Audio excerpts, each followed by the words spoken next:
Sting operation पर जवाब देते हुए बसपा अध्यक्ष मायावती ने विश्वनाथ पाल से जुड़े कथित दावों के बाद एक्स पर पोस्ट किया कि बसपा धन्ना सेठों और पूंजीपतियों के सहारे नहीं चलती है।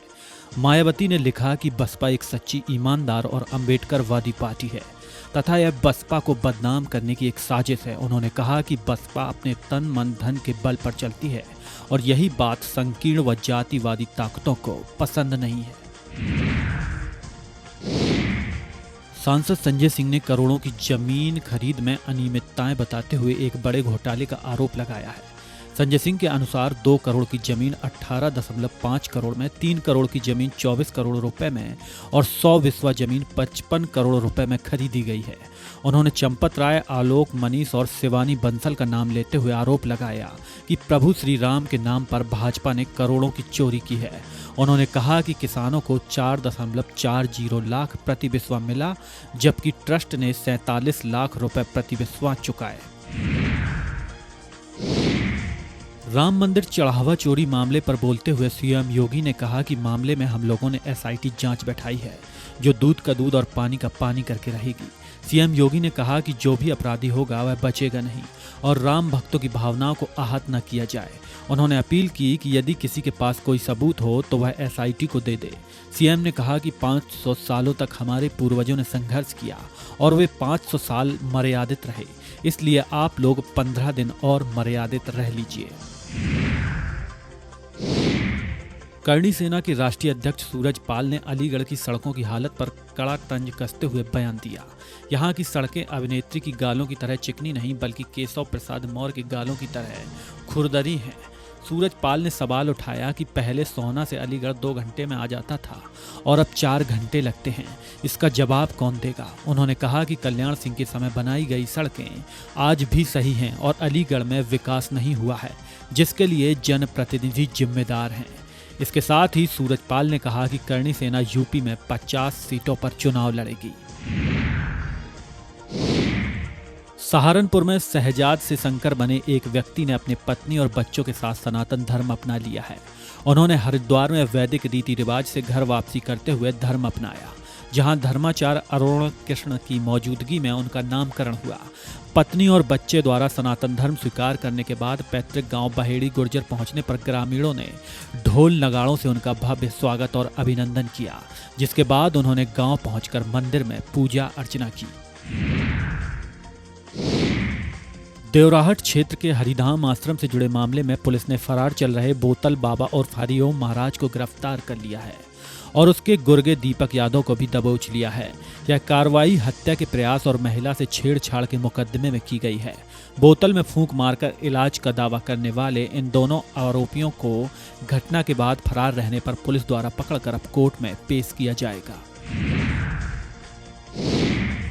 सपा सांसद नरेश उत्तम पटेल ने ओपी राजभर के बयान पर पलटवार करते हुए बड़ा बयान दिया है और कहा कि राजभर अपनी पार्टी के विधायकों को बचाएं, क्योंकि राजभर के विधायकों को भाजपा से ही खतरा है। इसके साथ ही केशव के बयान पर भी बोलते हुए नरेश उत्तम पटेल ने कहा कि केशव प्रसाद मौर्य सिराथू से खुद चुनाव हारे थे और वह अपनी सीट बचा नहीं पाए।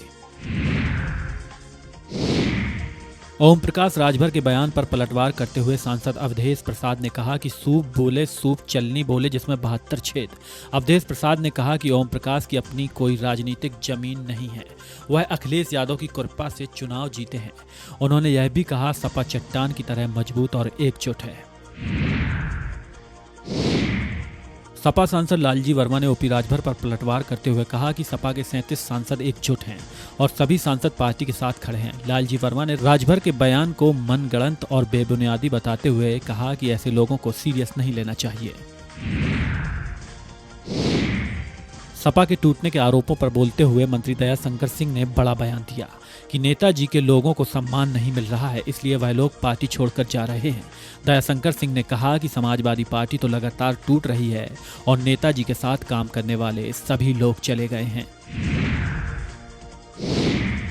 ओपी राजभर के दावे पर जवाब देते हुए सपा सांसद रुचि वीरा ने कहा कि राजभर खुद सपा में आने के इच्छुक हैं। इसके साथ ही सांसद रुचि वीरा ने सपा में गुटबाजी का आरोप लगाते हुए कहा कि उन्हें पीडीए सम्मेलन की जानकारी नहीं दी गई और होर्डिंग बैनर पर उनकी फोटो भी नहीं लगाई गई। उन्होंने कहा कि वह अखिलेश जी से जिले को बचाने की अपील करेंगी। राम मंदिर चंदा मामले पर बयान देते हुए मंत्री अनिल राजभर ने कहा कि इस मामले में कार्रवाई होगी और दोषी पर कड़ी कार्रवाई की जाएगी। उन्होंने विपक्षी दलों पर बोलते हुए कहा कि हम किसी दल को तोड़ने का काम नहीं करते, बल्कि ये सांसद हमसे प्रभावित होकर हमारे साथ आते हैं। सैयद सलार गाजी की दरगाह से जुड़ी खबर को लेकर मंत्री अनिल राजभर ने बयान दिया कि उन्होंने दरगाह और मौजूदा कुएं को सूरकुंड बताया है। इस संबंध में अनिल राजभर ने सीएम योगी को पत्र लिखकर एएसआई सर्वे कराने की मांग की है। सपा सांसद राजीव राय ने राम मंदिर के चंदा चोरी मामले में बड़ा बयान देते हुए कहा कि उन्हें एसआईटी पर भरोसा नहीं है, क्योंकि जहां जो कातिल है वही वकील है। राजीव राय ने आरोप लगाया कि मौके से सीसीटीवी गायब कर दिया गया है और राजभर योगी जी के खिलाफ साजिश कर रहे हैं। नृपेंद्र मिश्रा का राम मंदिर में कथित चढ़ावा चोरी पर बड़ा बयान सामने आया है, जिसमें उन्होंने कहा कि इससे अधिक खुला डाका और क्या हो सकता है, यह एक खुली डकैती है। उनके बयान के बाद पूरे मामले में हलचल तेज हो गई है और एसआईटी जांच के बीच इस बयान को बेहद अहम माना जा रहा है। पूर्व मंत्री अरविंद सिंह गोप ने बयान दिया कि सपा न कभी टूटी थी और न आगे टूटेगी, बल्कि सुभाषपा के 4 विधायक हमारे साथ हैं।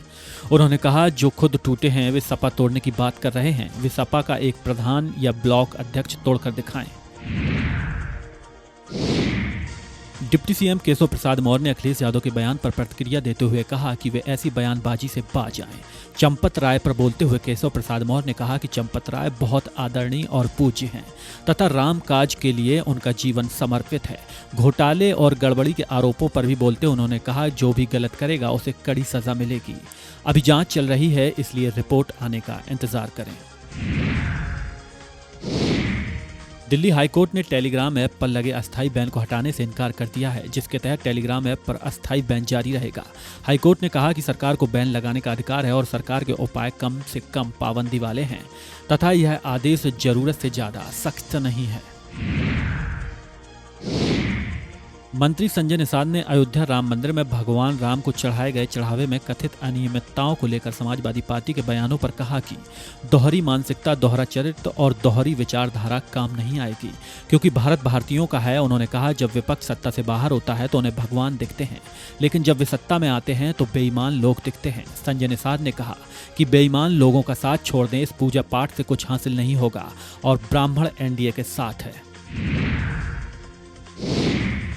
भाजपा नेता अपर्णा यादव ने कहा कि जहां भी बीजेपी की सरकारें हैं वहां सड़कों का काम देखिए कि कितनी सुंदर और शानदार हैं, जबकि जहां बीजेपी की सरकार नहीं है वहां सड़कों की हालत देखिए। उन्होंने कहा कि कई जगहों पर जहां बीजेपी की सरकार नहीं है वहां कोई काम नहीं हुआ है। अपर्णा यादव ने कहा कि प्रधानमंत्री मोदी के नेतृत्व में किसानों, मजदूरों और महिलाओं के लिए काम हुआ है और वह इसके लिए प्रधानमंत्री को धन्यवाद देती हैं।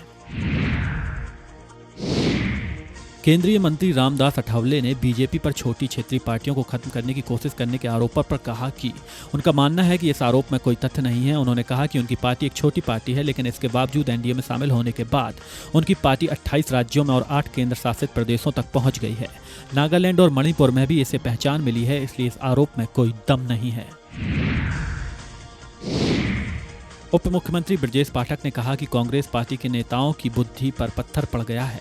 उन्होंने कहा कि भगवान परशुराम भगवान विष्णु के अवतार हैं और भगवान परशुराम की बराबरी करना राहुल गांधी को काफी महंगा पड़ेगा, क्योंकि यह हो ही नहीं सकता। ब्रजेश पाठक ने सवाल उठाया कि जो सनातन विरोधी हैं वह कैसे भगवान परशुराम की बराबरी के बारे में सोच सकते हैं। मुख्यमंत्री योगी आदित्यनाथ ने कहा कि कार सेवकों पर गोली चलाने और जय श्री राम बोलने पर लाठी चलाने वाले लोग आज उपदेश देने चले हैं। उन्होंने कहा कि हमने ट्रस्ट के अनुरोध पर एसआईटी जांच बिठाई है और एसआईटी जांच दूध का दूध पानी का पानी करेगी। सीएम योगी ने सभी से कहा कि कोई भी ऐसी बात न हो जो राम भक्तों की भावनाओं को आहत करती हो और अगर किसी के पास कोई सबूत है तो वे कृपया एसआईटी को दें।